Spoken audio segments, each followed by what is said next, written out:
어떤 사람들은 높은 산을 힘들게 오르는 사람들을 이해하지 못할 수 있습니다.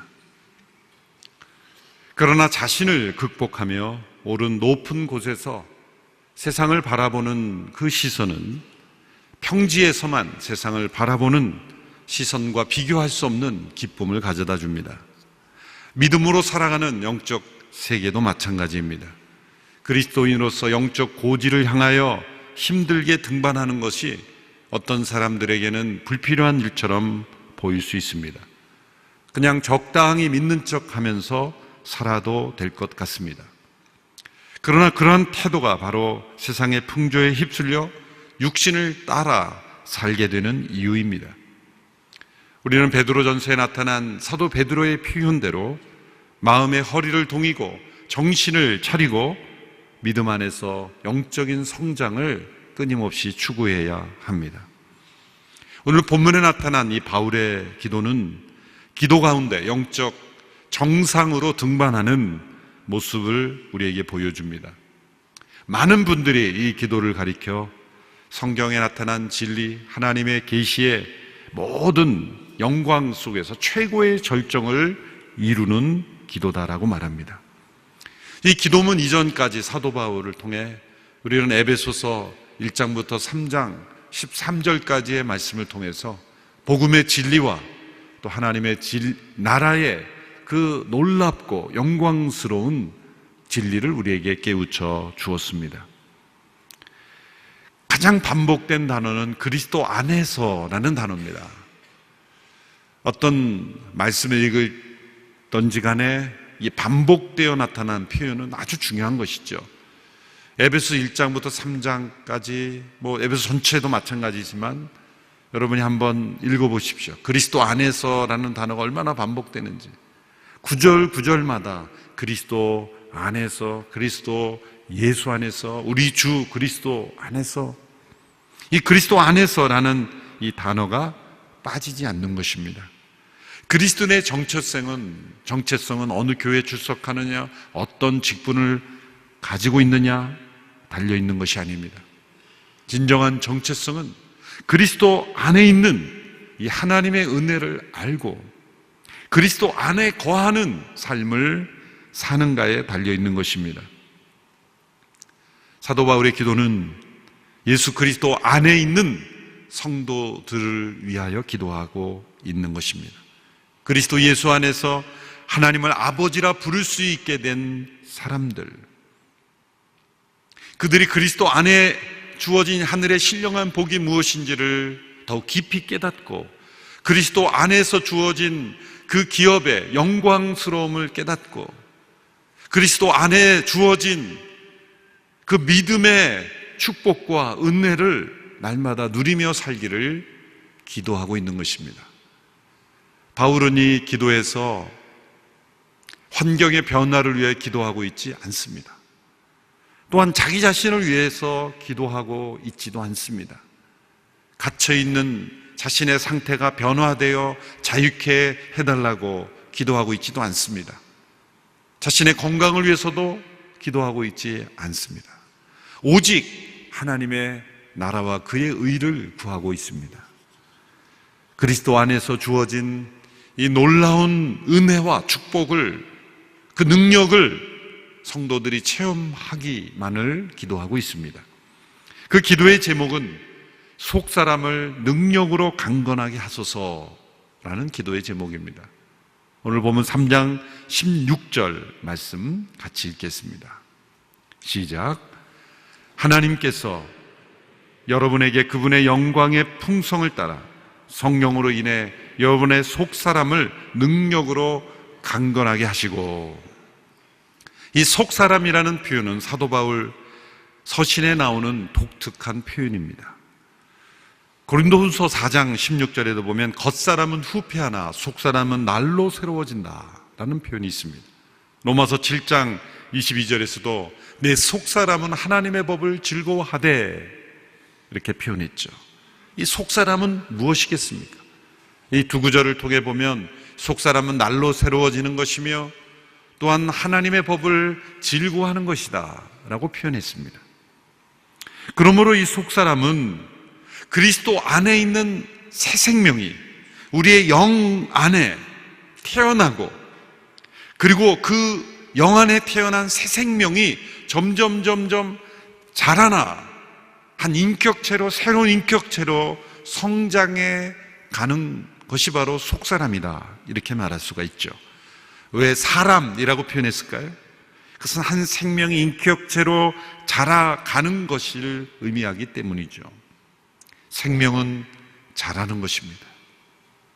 우리 사람의 생명도, 우리의 겉사람도 수정란을 통하여, 또한 배아의 단계를 통해, 태아의 단계를 통해 아기가 되고, 이제 어린이가 되고, 청년이 되고, 성인이 되고, 장년이 되고, 이렇게 성장하는 우리의 겉사람도 이 성장하는 과정이 있듯이, 우리의 속사람도 생명이 잉태되는 그 순간부터 시작해서 그 잉태된 생명이 자라나는 과정이 있다는 것이죠.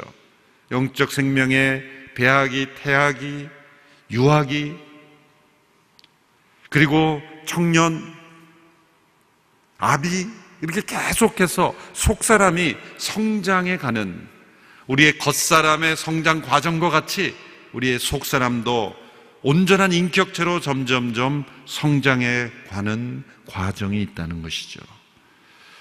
신약 성경 곳곳에 보면 이 겉사람의 신체의 각 부분이 있는 것처럼 우리 속사람도 마치 신체의 각 부분이 있는 것처럼 표현하는 표현들이 나옵니다. 고린도서 2장 16절에 보면 그리스도의 마음이다라는 표현이 나와요. 빌립보서 1장 8절에 보면 바울이 그런 표현했죠. 예수 그리스도의 심장으로. 에베소 4장에 보면 그리스도를 머리로 하여 각 마디가 서로 연결된다. 이 속사람의 각 마디가 연결된다. 골로새서 2장 19절에 마디와 힘줄이 서로 연결돼요. 우리의 속사람이 그리스도 안에서 교회로 함께 연결되어 성장하는 것을 말씀하고 있습니다. 갈라디아서 4장 19절에 보면 또한 사도 바울이 이런 고백을 했습니다. 내 자녀들이여, 여러분 안에 그리스도의 형상이 이루어지기까지 나는 다시 여러분을 해산하는 고통을 겪습니다. 이 그리스도의 형상이 이루어지기까지, 이 그리스도의 형상, 바로 속사람이 의미하는 것이죠. 이 속사람은 이 겉사람 안에 있는, 내 안에 그리스도의 형상이 이루어져 가는 사람인 것입니다. 우리의 겉사람도 해산의 고통이 있어야 출생하듯이 우리의 속사람도 해산의 고통을 통하여 탄생한다, 이런 비유를 쓴 것입니다. 초대교회 교부들은 사람에게는 3번의 출생이 있다고 그렇게 생각했습니다. 첫 번째는 우리의 육신의 출생, 아기로서 육신으로 출생하는 것. 두 번째는 우리의 영 안에 영적인 새 생명이 출생하는 것. 성령으로 말미암아 우리가 거듭난다고 할 때는 영적 새 생명이 우리의 영 안에 출생하는 겁니다. 세 번째는 영적 새 생명이 영 안에 출생한 이 영이 우리의 혼과 몸으로, 우리의 삶으로 표현되어 나타나는, 확장되는 출생, 그것이 세 번째 출생이다, 그렇게 생각했습니다. 예수님을 믿는 때 성령께서 새 생명을 우리의 영 안에 잉태케 하십니다.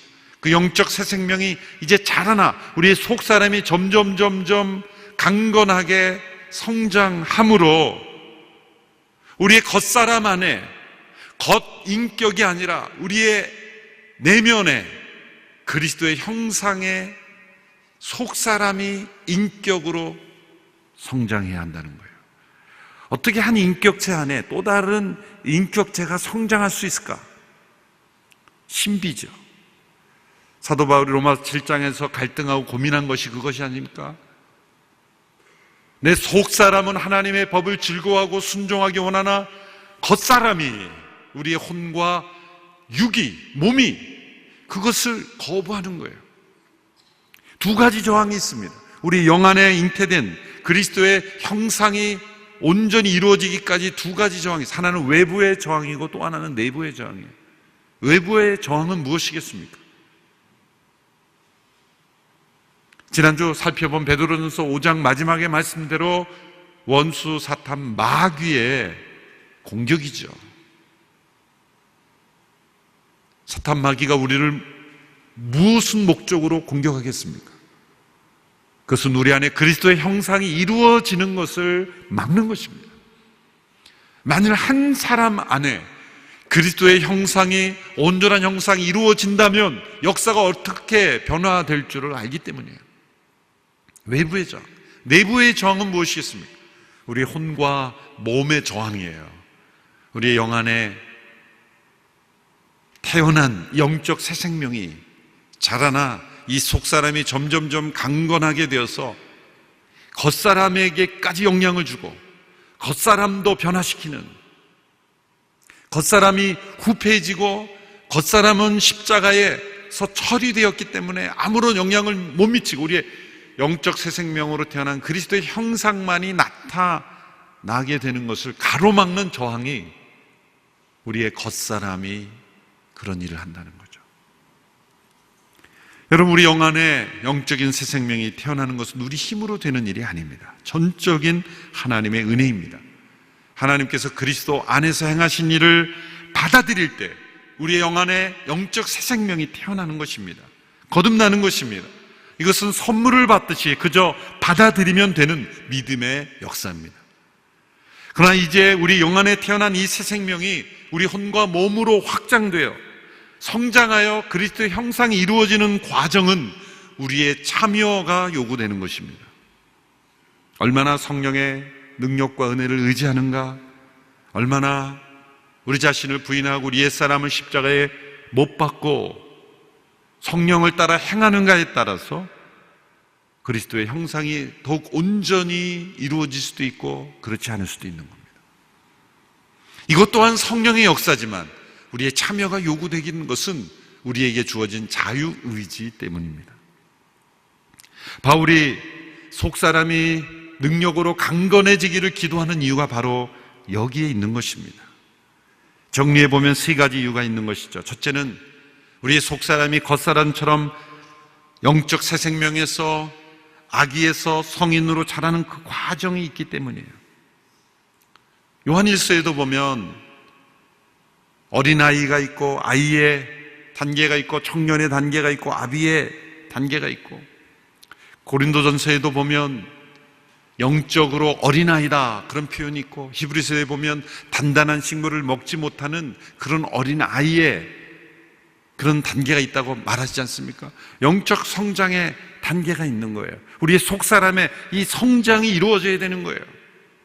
아무리 나이가 많다 할지라도 예수 그리스도를 믿는 순간 새롭게 출생되고 영적 아이라고 생각하셔야 돼요.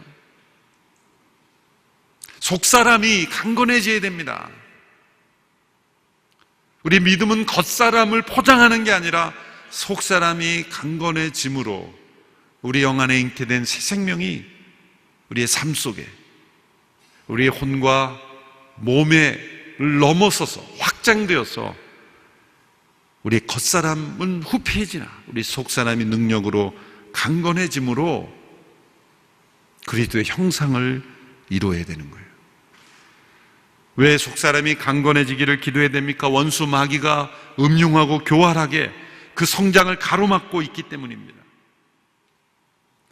또한 세 번째는 그리스도 안에 있는 성도들에게 주어진 이 놀라운 가능성, 이 위대한 가능성이 있기 때문이에요. 우리의 속사람이 능력으로 강건해질 때, 우리 안에 그리스도의 형상이 이루어질 때 이루어지는 엄청난 이 가능성, 그 놀라운 가능성을 볼 수 있어야 합니다. 속사람이 강건해지면 우리의 지성이 강건해집니다. 지성이 강건해진다는 것은 의심이 사라지는 것이죠. 확신 안에 구하는 겁니다. 우리의 감정이 강건해지는 것은 두려움과 상상과 불안 속에 살아가는 삶이 아니라 생명과 기쁨과 평안 속에 살아가죠. 의지가 강건해진다는 것은 하나님의 뜻을 행할 수 있는 죄에 대하여 우유부단하지 않고 죄를 단호히 끊고 하나님께서 기뻐하시는 일을 행할 수 있는 의지로 변화되는 것. 이거 개인적인 경험 속에서 나타나는, 속 사람이 강건해질 때 나타나는 모습들이에요. 사도 바울은 오늘 하나님과의 관계에 있어서 우리 속 사람이 강건해짐으로 누릴 수 있는 그런 영적인 축복들을 함께 기도하고 있어요. 이것은 또 하나의 기도 제목들이기도 하지만 서로 연결되어 나타나는 영적인 축복입니다. 첫째는 그리스도께서 그 마음에 거하시는 축복입니다. 오늘 보면 3장 17절 전반부만 함께 읽겠습니다. 3장 17절 시작. 믿음으로 인해 그리스도께서 여러분의 마음 가운데 거하게 하시기를 빕니다. 자, 그리스도께서 마음 가운데 거하신다는 것은 우리가 예수님을 믿을 때 예수님을 마음에 영접한다 그러지 않습니까? 받아들인다고 하지 않습니까? 그것과 비슷하지만 다른 차원의 체험입니다. 이 기도는 이미 예수님을 믿는 에베소 성도들을 위해서 드려진 기도죠. 이미 예수님을 마음에 영접한 사람들을 위하여 기도할 때 예수님 마음에 영접했지만 예수님께서 그 마음에 온전히 거하시지 않는 사람들이 있을 수 있다는 거예요. 이 거한다라는 표현은 그 집으로 거처를 삼고 그 안에 계속해서 거주한다, 머무른다, 그런 뜻이죠. 내 마음을 집으로 생각할 때 내 마음의 집에 예수님을 모셔드렸지만 마음 한구석에 예수님이 계시지만 우리 CC에서 만든 사형례 나온 대로 그 마음의 중심에 보호자에 계시지 않을 수 있다는 거예요. 예수님이 내 마음속에 레지던트로, 거주자로 계실 수 있지만 프레지던트로 예수님께서 나의 삶을 다스리시는 통치자가 되지 않을 수 있다는 거예요. 예수님과 관계는 있지만 지배받지 않는 그런 상태가 있을 수 있다는 거예요. 예수님과 지속적인 교제로 예수님을 나의 주, 나의 왕, 나의 하나님으로, 예수님에 대한 지식이 내 머릿속에 있고 내 마음 한구석에 예수님에 대한 어떤 믿음이 있다 할지라도 그것이 나의 삶을 다스리는, 지배하는, 통치하는 주님이 아닐 수 있다는 거예요. 그리스도께서 마음 가운데 거하시는 것, 주님께서 내 마음을 온전히 지배하신다고 생각해 보십시오. 이런 상상을 해 보십시오. 24시간만 내 마음과 영혼은 어디론가 휴가 가고 예수님이 나를 온전히 지배하신다고 생각해 보세요. 예수님이 내 가정, 내 직장, 내 일터, 내가 관계된 모든 만남 속에 예수님이 나를 대신하여 사신다고 할 때 어떤 일이 일어날까? 그러나 그 24시간뿐만이 아니라 매일매일 그리스도께서 마음에 거하심으로 일어나는 삶의 변화, 이것이 이루어지지 않는 이유가 뭘까요? 우리의 속사람이 능력으로 강건해지지 못했기 때문이에요. 속사람이 능력으로 강건해져야 하는 까닭은 바로 그리스도께서 내 마음에 온전히 주님으로 거하셔야 하기 때문에 우리의 속사람이 능력으로 강건해지면 주님께서 내 마음에 주와 그리스도로 온전히 우리를 다스리며 나를 지배하며 거하시게 되는 거예요. 두 번째는 사랑 안에서 뿌리를 내리고 그 터가 견고해지는 것입니다.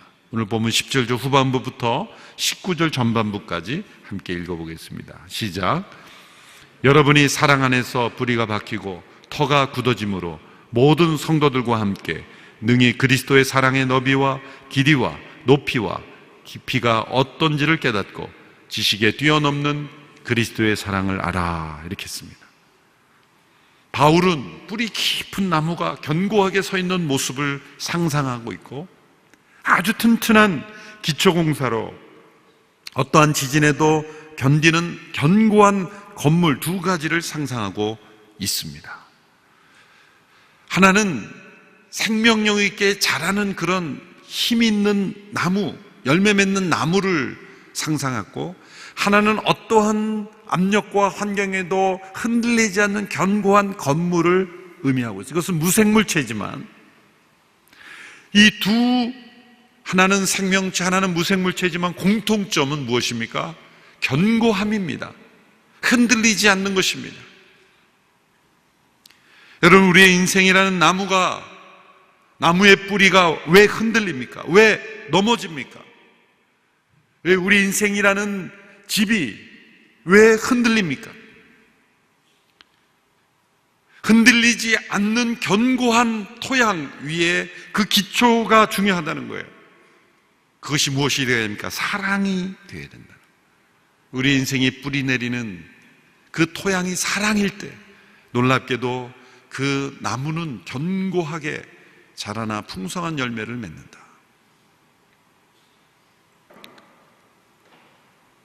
흔들리는 인생을 보면 그 인생이 뿌리 내린 그 토양이 사랑이 아닐 수 있다는 거예요. 때로는 두려움, 때로는 상처, 때로는 아픔, 때로는 미움. 나라는 인생의 존재가 뿌리내린 토양이 사랑이 아닐 때 몸은 자라나 성인이 된 것 같고 우리의 겉사람은 잘 살고 있는 것 같지만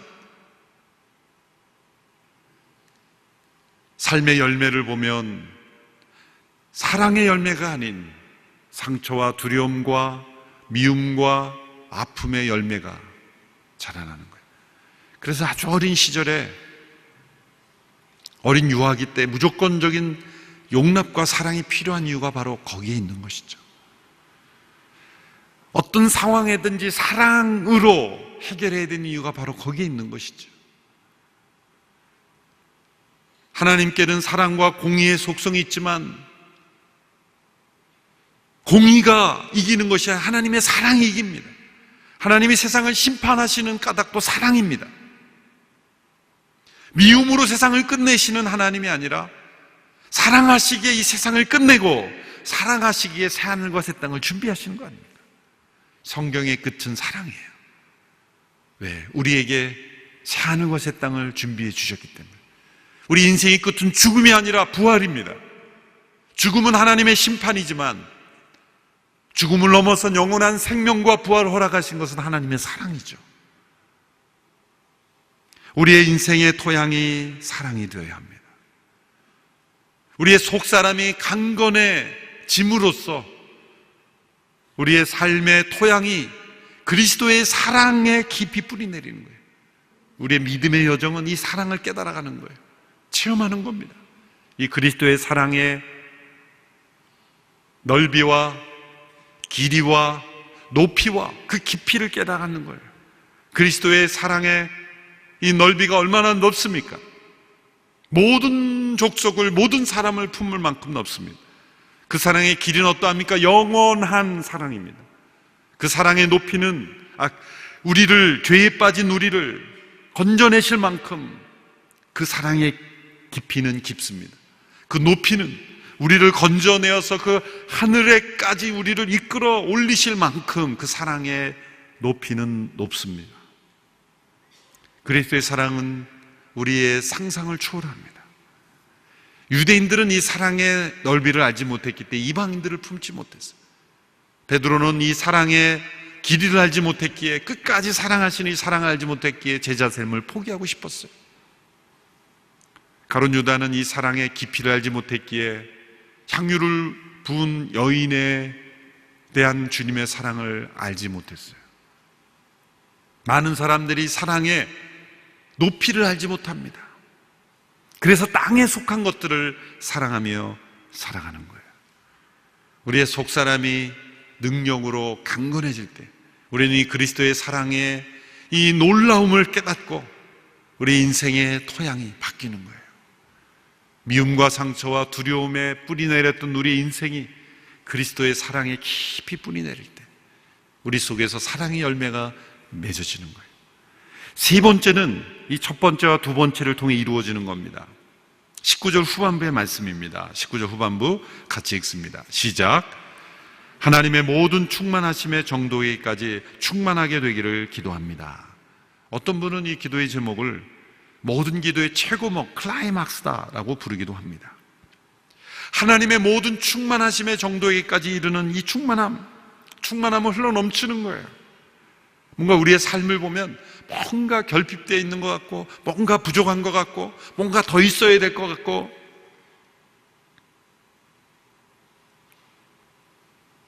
그것은 충만이 아니죠. 충만은 흘러넘치는 겁니다. 우리의 속사람이 능력으로 강건해지며 그리스도께서 우리의 마음에 온전히 거하시며 사랑의 뿌리 내린 삶은 하나님의 충만하심에까지 이르는 충만. 이것은 제한된 인간이 전지전능하신 하나님처럼 하나님같이 될 거라는 뜻이 아닙니다. 하나님의 전지전능하심을 우리가 얼마나 어떻게 같아지겠습니까? 우린 결코 하나님의 그 전지전능하심에 이를 수 없습니다. 그러나 우리 속에 그리스도께서 온전히 거하시고 하나님의 사랑 가운데 깊이 뿌리 내릴 때는 하나님의 속성을, 하나님의 성품을 본받게 되는 일이 나타납니다. 내가 거룩하니 너희도 거룩하라 말씀하셨어요. 내가 너희를 사랑과 같이 너희도 서로 사랑하라 말씀하셨어요. 이 사랑과 거룩함, 의로움, 이런 것들은 우리 안에 하나님의 충만하심과 같이 충만할 수 있다는 거예요. 자녀다운 자녀는 어떤 자녀입니까? 아버지를 잘 닮고 아버지의 모습이 흘러넘치는 자녀입니다. 겉모습만 흘러넘치는 게 아니라 자녀가 아버지에게 아빠 고맙습니다, 감사해요, 사랑해요, 그러면 기쁘죠. 그런데 그 자녀가 감사와 사랑뿐만이 아니라 자녀가 아버지에게 이렇게 말한대요. 아빠, 나는 아빠 같은 사람이 되고 싶어요 라고 말한다면 아버지는 영광을 받은 거예요. 아버지가 받을 수 있는 최고의 영광은 나는 아빠 같은 사람이 되고 싶어요. 그리고 실제로 그 아빠 같은 사람이 되고 아빠 이상의 삶을 살 때 아버지의 충만하심과 같이 충만하게 된 거예요. 우리가 하나님 아버지를 닮기 원하고 그리스도께서 우리 가운데 온전히 거하신다는 건 뭘까요? 우리가 하나님의 자녀로서 예수님이 하나님을 닮으신 것 같이 우리가 하나님의 충만하심을 우리가 경험하게 된다는 거예요. 이 일이 과연 가능할까요? 에베소 3장 20절, 21절의 말씀을 보십시오. 우리 같이 한번 읽어볼게요. 같이 읽어보겠습니다. 시작. 우리 안에서 역사하시는 능력을 따라 우리가 구하고 생각하는 모든 것보다 훨씬 더 넘치도록 하실 수 있는 분에게 교회 안에서와 그리스도 예수 안에서 영광이 되도록 영원무궁하기를 빕니다. 아멘. 하나님은 전능하신 분이며 우리가 구하고 생각하는 모든 것보다 넘치도록 능히 역사하시는 하나님이세요. 이 기도의 제목을 가지고 기도할 때 하나님은 이루어 주실 것입니다. 존 스토트 목사님은 이 고백을 7단계로 나누어서 이 표현이 얼마나 강력한 표현인지를 이렇게 나누어 묵상했습니다. 첫 번째, 하나님은 하실 수 있다. 무엇을 하실 수 있습니까? 하나님은 우리가 구하는 것을 하실 수 있습니다. 하나님은 우리가 구하거나 생각하는 것을 하실 수 있습니다. 하나님은 우리가 구하거나 생각하는 모든 것을 하실 수 있습니다. 하나님은 우리가 구하거나 생각하는 모든 것에 더 하실 수 있습니다. 하나님은 우리가 구하거나 생각하는 모든 것에 훨씬 더 넘치도록 하실 수 있습니다. 하나님은 우리가 구하거나 생각하는 모든 것에 훨씬 더 넘치도록 능히 하실 수 있습니다. 그러기에 우리의 속사람이 능력으로 강건해지기를 기도하십시오. 그리스도께서 마음에 온전히 거하시기를 구하십시오. 우리가 사랑 가운데 뿌리 내리기를 기도하십시오. 우리 안에 하나님의 충만하심이 나타나는 놀라운 영적 축복을 날마다 누리게 될 것입니다. 기도하겠습니다.